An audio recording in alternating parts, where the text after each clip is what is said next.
اعوذ باللہ من الشیطان الرجیم بسم اللہ الرحمن الرحیم نحمدہ و نصلی علی رسولہ الکریم اما بعد فقد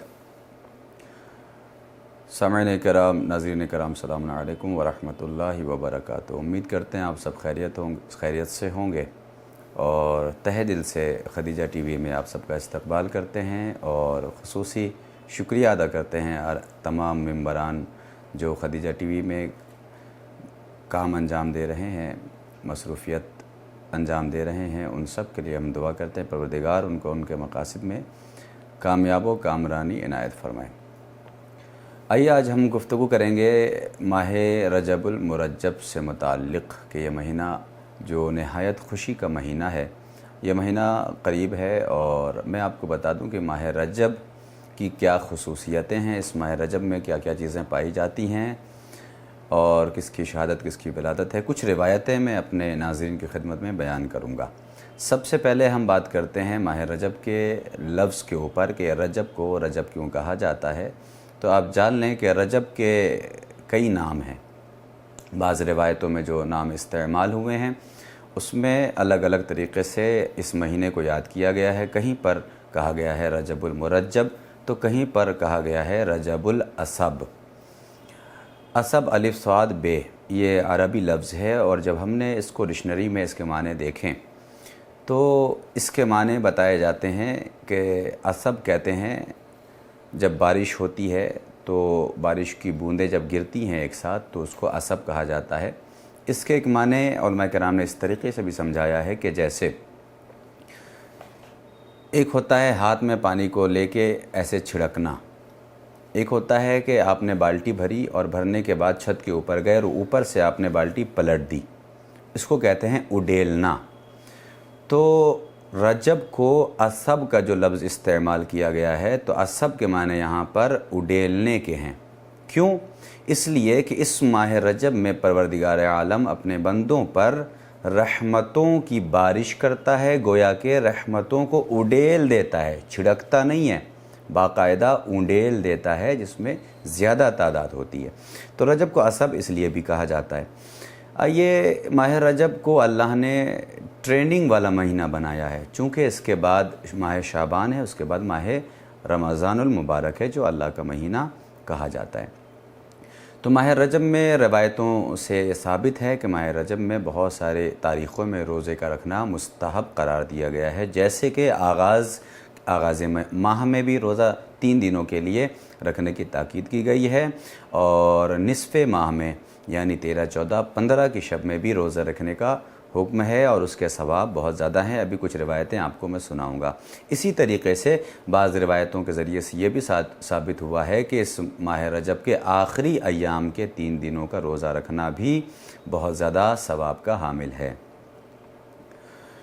سب سے پہلے ہم بات کرتے ہیں کہ اس ماہ رجب میں کیا کیا خصوصیاتیں ہیں۔ تو آئیے میں بہت جلدی آپ کے سامنے بیان کر دوں کہ ماہ رجب، 1 رجب کو 5ویں امام کی ولادت ہے، آپ جانتے ہیں، ہم آپ کی خدمت میں مبارکباد پیش کرتے ہیں۔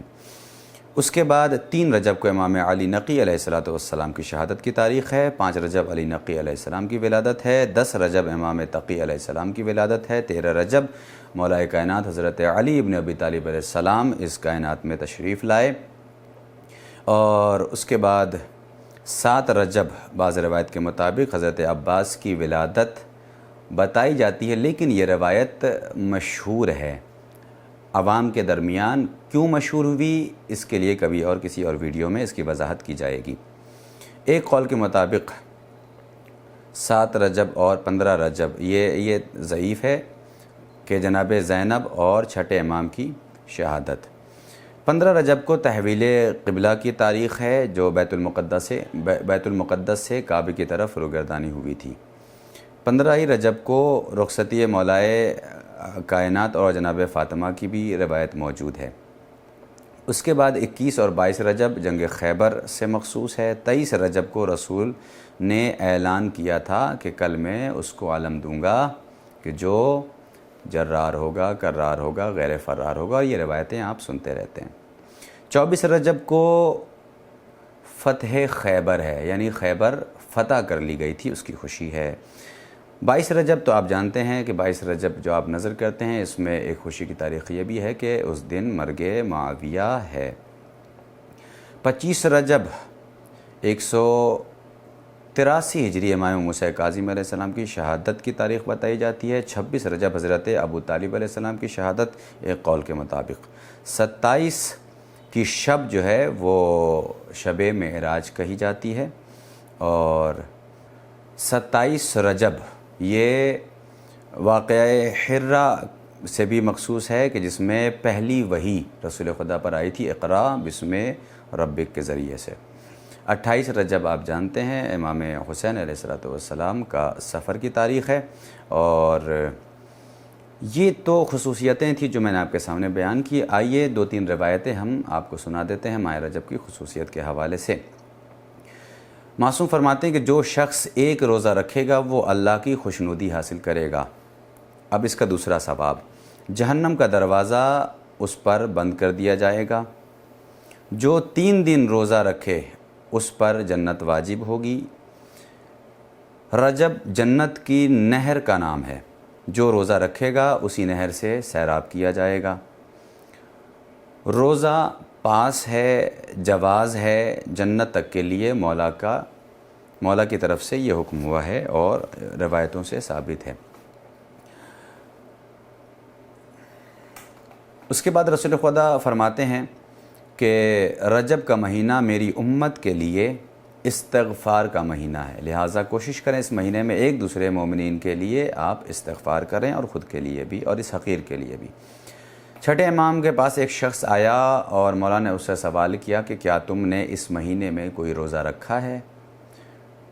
تو اس نے پوچھا کہ مولا نہیں، ہم نے تو روزہ نہیں رکھا۔ گویا کہ اس نے ایسے ظاہر کیا کہ اسے کچھ پتہ ہی نہیں ہے۔ تو مولا کا جو لفظ ہے روایت کا، وہ لفظ یہ ہے کہ کیا تم میلے میں گئے تھے؟ آج جو میلے کا لفظ استعمال ہوتا ہے ہمارے ہاں، کیا تم میلے میں گئے تھے؟ اس نے کہا نہیں۔ کیا مطلب آپ کا مولا، آپ کیا کہنا چاہتے ہیں؟ تو امام نے فرمایا کہ تو نے اتنا ثواب کھو دیا کہ جس کا محاسبہ تم کر نہیں سکتے، یعنی آخر ماہ رجب میں روزہ رکھنے کا ثواب اتنا زیادہ ہے کہ آپ اس کو شمار نہیں کر سکتے۔ لہٰذا کوشش کریں اس ماہ رجب میں روزہ رکھیں، نیک اعمال انجام دیں۔ یہ ماہ رجب ماہ رمضان کے لیے پریکٹس کا مہینہ ہے، اور مولائے کائنات سے مخصوص یہ مہینہ ہے۔ والسلام علیکم ورحمۃ اللہ وبرکاتہ۔